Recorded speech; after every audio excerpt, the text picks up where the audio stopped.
तो स्वागत है आप सभी का exams with MS YouTube channel पर। और आज के इस वीडियो में हम क्लास 12th की बायोलॉजी की तीन इतनी ज़्यादा इम्पॉर्टेंट यूनिट्स की बात करेंगे। तीन इकाइयाँ जो कि बहुत ही सरल भी हैं, प्लस इन यूनिट्स को आप अच्छे से पढ़कर इनमें बहुत ही अच्छे नंबर आप स्कोर कर सकते हो। दोस्तों, दो यूनिट हमारे 14 नंबर की हैं, 14 नंबर की दो इकाइयां हैं और एक इकाई है हमारे 10 नंबर की। दोस्तों, हमारे पूरे बायोलॉजी क्लास 12th के सिलेबस में 30% सिलेबस घटाने के बाद जो टॉपिक्स बचे हैं उनमें से ये तीन यूनिट्स हैं। और इन तीन यूनिट्स में क्या क्या सिलेबस है ये देखेंगे, और ये यूनिट्स क्यों सरल हैं, ये यूनिट्स पढ़ने में क्यों सरल हैं, जबकि दूसरी यूनिट जो बची हुई यूनिट हैं वो थोड़ी कठिन क्यों पड़ती हैं, इसके बारे में भी हम बात करेंगे अच्छे से। तो ये जो यूनिट हैं जो कि आप आसानी से तैयार कर सकते हैं, इनके अच्छे से नोट्स बना सकते हैं, ये है पहली यूनिट है। इसमें यूनिट नंबर 3 जीव विज्ञान और मानव कल्याण। दूसरी यूनिट है हमारी जैव प्रौद्योगिकी और उसके अनुप्रयोग। और तीसरी यूनिट है इसी क्रम में, जो तीसरी यूनिट है सरल और इम्पॉर्टेंट, जिसमें आप अच्छे से नंबर ला सकते हैं, वो है पारिस्थितिकी एवं पर्यावरण। दोस्तों, बहुत ही सरल है, कुछ भी नहीं करना है दोस्तों, आपको बहुत ही सरल है। किस तरह से आपको पढ़ाई करनी है इसमें चलिए देख लेते हैं। दोस्तों, सबसे पहली यूनिट हम अपने सिलेबस में बात की जाए तो वो है हमारा जनन, जिसमें हमारा सबसे पहली यूनिट है जनन। तो उसमें हमें पढ़ना पड़ता है पुष्पी पौधों में लैंगिक जनन। ये थोड़ा डिटेल में टॉपिक है, विस्तार से आपको ये पढ़ना चाहिए, लेकिन इस वीडियो में हम इस टॉपिक की बात भैया नहीं करेंगे। इस वीडियो में इसी यूनिट नंबर फर्स्ट में मानव जनन आता है, जो काफ़ी कठिन टॉपिक रहता है। इसके बाद जनन स्वास्थ्य आता है, ये थोड़ा सरल रहता है। इसमें एड्स, एमनियोस्टेंसिस, गर्भ निरोधन एवं चिकित्सा सगर्भता समापन, ये सारी चीज़ें हैं, तो ये भी डिटेल में हैं काफ़ी। इसके बाद अनुवांशिकी या जेनेटिक्स आती है, जो कि यूनिट नंबर 2 है, 18 नंबर की है, इम्पॉर्टेंट है। मेंडल के सारे नियम और ढेर सारे लिंग निर्धारण है, रुधिर वर्गों की वंशागति है, तो ये सारे हैं। तो एक तरह से कह सकते हैं कि अनुवांशिकी जो यूनिट नंबर 2 है दोस्तों, कक्षा 12 में थोड़ा टफ टॉपिक है, थोड़ा कठिन पड़ता है यार, मानो इस बात को। तो इसके बाद हम इस यूनिट को क्यों सरल बता रहे हैं, जीव विज्ञान और मानव कल्याण 14 नंबर में है। क्या पढ़ना है देखिए इसमें दोस्तों, मानव स्वास्थ्य और रोग। इसमें सबसे पहले हमें परिचय दिया जाएगा रोग जनक का, कि रोग जनक क्या होते हैं। अब हम कक्षा 8 से यारों पढ़ते आ रहे हैं कि बैक्टीरिया क्या होते हैं, वायरस क्या होते हैं, प्रोटोजोवन क्या होते हैं, शैवाल क्या होते हैं, तो ये रोग जनक कहलाते हैं। इसके बाद मानव में रोग उत्पन्न करने वाले परजीवी, इसमें मलेरिया उत्पन्न करने वाले परजीवी, डेंगू, चिकनगुनिया, सब सुना सुनाया है, सब कुछ हम लोग इसको देख चुके हैं, सुनते रहते हैं, इसको आप आसानी से याद कर सकते हैं। इसके बाद फाइलेरियसिस आता है, एस्केरियसिस, टाइफाइड हो गया, जुकाम हो गया, न्यूमोनिया हो गया, अमीबाइसिस, रिंगवर्म जिसको दाद कहते हैं, ये हो गया। तो ये सारी हमारी डेली लाइफ में कहीं ना कहीं हम इनसे परिचित होते हैं। तो इसमें क्या होगा कि सबसे पहले इन रोगों की उनकी रोकथाम कैसे की जाए, ये सारे आपको नोट्स बना लेने चाहिए कि इनकी रोकथाम कैसे की जाए। वहाँ पर कुछ पॉइंट्स के रूप में इनके उत्तर दिए होंगे कि रोकथाम के क्या क्या उपाय हैं, तो उनको आप लिख लीजिए, बहुत ही सिंपल है, कुछ भी नहीं करना है इसमें। इसके बाद प्रतिरक्षा विज्ञान की मूलभूत संकल्पनाएं, इसमें आपके एंटीबॉडीज़ और एंटीजन के बारे में बताया जाएगा। एंटीजन कोई भी बाहरी पदार्थ होता है जो कि हमारे शरीर में प्रवेश करता है, जिसके बाद हमारे एंटीबॉडीज़ बनती हैं। तो ये कोई बैक्टीरिया हो सकता है, ये वायरस हो सकता है, ये कोई धूल का कण भी हो सकता है, ये कोई केमिकल का कण भी हो सकता है, तो उसको एंटीजन कहते हैं। इसके बाद वैक्सीन क्या है, टीके क्या है, टीके के बारे में पढ़ाया जाएगा कि वैक्सीन क्या होती हैं। तो वैक्सीनेशन होता रहता है सरकारी अस्पतालों में भाई साहब, वैक्सीनेशन तो चलता रहता ना कभी आपने टीके लगते हुए देखे होंगे। तो टीके के बारे में भी आपका जो कॉन्सेप्ट है कि क्यों लगाए जाते हैं, कहीं ना कहीं क्लियर होगा। भाई साहब, आप 12 में आ गए हैं, इतना तो आपको पता ही होगा। अब बात करते हैं फिर कैंसर का, यहाँ पर परिचय होगा। फिर HIV और एड्स, HIV और एड्स किस वायरस से होता है, इसकी रोकथाम क्या है, क्या परिणाम हो सकते हैं, क्या लॉस होता है इस शरीर में, ये सारी चीज़ें आपको पढ़नी होंगी। बहुत आराम से पढ़ जाएंगे भैया, हलवा है हलवा, कुछ नहीं करना है।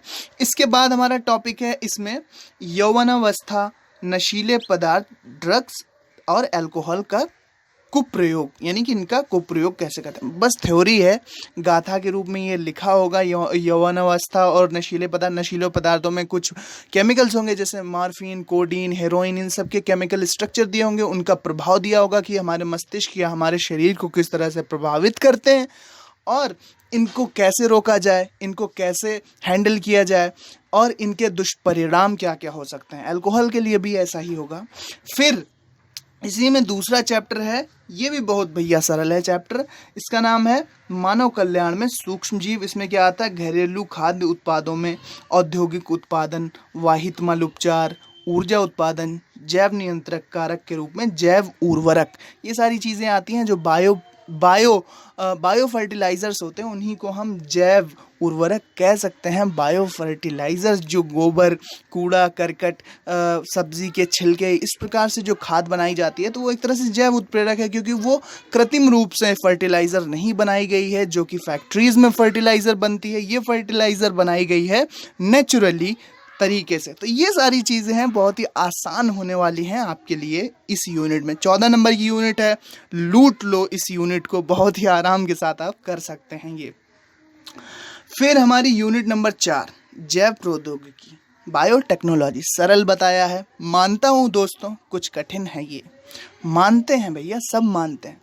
जैव प्रौद्योगिकी और उसके अनुप्रयोग, 10 नंबर की हमारी यूनिट आती है। इसमें क्या है कि जैव प्रौद्योगिकी का जब सिद्धांत आप पढ़ेंगे और प्रक्रम पढ़ेंगे, प्रोसेस, ये आपको थोड़ा कठिन पड़ेगा। फिर जैसे जैसे आप इसको कॉन्सेप्ट क्लियर करते जाएंगे, आनुवांशिक इंजीनियरिंग और पुनर्योगज तकनीकी, थोड़ा थोड़ा कॉन्सेप्ट क्लियर हो जाएगा। फिर जब आप उपयोग पढ़ेंगे कि जैव प्रौद्योगिकी के क्या क्या उपयोग हैं, तो आपको आसानी के साथ सब समझ में आ जाएगा। जैव प्रौद्योगिकी का स्वास्थ्य एवं कृषि में क्या उपयोग है, मानव इंसुलिन कैसे बनाया जाता है, वैक्सीन कोई कैसे बनाई जाती है, इसके बाद जीन चिकित्सा क्या है, अनुवांशिकीय रूपांतरित जीव क्या होते हैं, जेनेटिकली ट्रांसफॉर्म्ड जीन क्या होते हैं, इसके बाद बीटी फसलें क्या हैं, बीटी फसलें बहुत ही इंपॉर्टेंट टॉपिक, बहुत ही सरल टॉपिक, बीटी फसलें क्या हैं, इसके बाद ट्रांसजीनिक जीव क्या होते हैं, ये आपको पढ़ना है, इसके बाद जैव सुरक्षा क्या होती है, इसकी क्या क्या समस्या हैं, इसके बाद बायोपायरेसी एवं पेटेंट, ये चीज़ें आपको पढ़नी होंगी इस यूनिट में। तो इसमें काफ़ी सरल टॉपिक हैं, टॉपिक वाइज आप नोट्स बनाते जाइए तो आपका काम सरल हो जाएगा। अब दोस्तों है हमारी यूनिट नंबर 5, जो कि इस वीडियो के हिसाब से 3rd यूनिट है, जो कि सरल है, इम्पॉर्टेंट है। इसमें पारिस्थितिकी और पर्यावरण पढ़ाया जाता है। ये 14 नंबर की यूनिट है। इसमें क्या पढ़ना है, जीव क्या है, बहुत ही सरल, पर्यावरण क्या है, इसमें संबंध क्या है। इकोलॉजी या पारिस्थितिकी होता ही है जीवों और पर्यावरण के बीच का रिलेशन, इंटर रिलेशन होता है, उसी को हम पारिस्थितिकी कहते हैं। जीव और पर्यावरण, वासस्थान क्या होता है, कर्मता क्या है, समष्टि क्या है, पारिस्थितिकी अनुकूलन क्या है, समष्टि पारस्परिक क्रियाएं क्या है, इसके बाद आपका सहोपकारिता क्या है, कि ऐसा रिलेशन जिससे दोनों जीवों को आपका फायदा होता है। स्पर्धा क्या है, कंपटीशन क्या है, परभक्षण क्या है, परिजीविता क्या है। एक एक पेज पे आप इनकी हेडिंग डालते जाइए और छोटे छोटे नोट्स आधे आधे पेज के ये बनते चले जाएंगे। आप व्यवस्था से काम लेंगे, अच्छे से नोट्स बनाते चलेंगे तो भैया हलवा होगा पेपर, बिल्कुल आपको कुछ भी कोई रोक नहीं सकता 90+ लाने से बायोलॉजी में। इसके बाद आता है हमारा समष्टि गुण वृद्धि, जन्म एवं मृत्यु दर क्या है, आयु वितरण क्या है, बहुत ही सरल सारे टॉपिक हैं। 14 नंबर की यूनिट है, इसको भी आप आसानी से क्रैक कर सकते हैं। इसके बाद आता है हमारा जैव विविधता संरक्षण की, जैव विविधता क्या होती है, अलग अलग प्रकार के जीव हैं पृथ्वी पर, तो इसी को जैव विविधता कहते हैं। पानी में मछली है, पेड़ों पर पक्षी हैं, जानवर हैं, स्थलीय हैं, जलीय हैं, तो यही जैव विविधता कहलाती है हमारी। कितनी डाइवर्स है हमारी अर्थ, कितनी डाइवर्सिटी पाई जाती है जीवों में। जैव विविधता की संकल्पना क्या है, उसमें यही सब बताएंगे। इसके बाद जैव विविधता के प्रतिरूप, इसके बाद जैव विविधता का महत्व क्या है, यहाँ पर आपको पढ़ना पड़ेगा कि किस तरह से जैव विविधता के कारण ही पृथ्वी हमारी बैलेंस में है, हमारा पर्यावरण बैलेंस में रहता है, ये चीज़ आपको पढ़नी पड़ेगी। फिर क्षति एवं जैव विविधता का संरक्षण क्या है, इसमें आपको हॉट स्पॉट पढ़ाया जाएगा। संकटाग्रस्त जीव एंडेंजर्ड स्पीशीज़ कौन सी हैं, विलुप्ति एक्सटिंक्शन किसे कहते हैं कि कब कोई जीव विलुप्त हो जाता है, विलुप्त क्यों होता है, क्या कारण है उसके पीछे कि कोई जीव कालांतर में समय के साथ विलुप्त हो गया, क्या कठिनाइयाँ उसके साथ पर्यावरण में आई जिसके कारण वो सरवाइव नहीं कर सका अर्थ पर। तो ये आपको पढ़ना पड़ेगा। इसके बाद रेड डाटा बुक, बहुत ही अच्छा टॉपिक है, छोटा टॉपिक है। बायोस्फीयर रिजर्व क्या होते हैं, राष्ट्रीय उद्यान नेशनल पार्क्स क्या हैं और सेंचुरीज क्या हैं। राष्ट्रीय पार्क क्या है और सेंचुरीज क्या है, कुछ राष्ट्रीय पार्क होंगे भारत के, उनको आपको अच्छे से याद कर लेना है, कुछ नहीं करना। इसी तरह से सेंचुरीज हैं, किस प्रदेश में है, उसका क्या नाम है और किस लिए फेमस है, क्योंकि हर एक राष्ट्रीय उद्यान या सेंचुरी किसी एक जीव, दो जीव या तीन जीव, किन्हीं भी जीवों के लिए फेमस होती है। तो ये 3 यूनिट हैं। यूनिट नंबर 5 जिसका नाम है पारिस्थितिकी एवं पर्यावरण 14 नंबर ला सकते हैं बहुत आसानी से। इन तीनों यूनिट्स को पहले आप अच्छे से क्लियर कर लो, इनके नोट्स बना लो, बाकी आप जेनेटिक्स अनुवांशिकी और जनन वाली यूनिट बाद में भी पढ़ सकते हैं।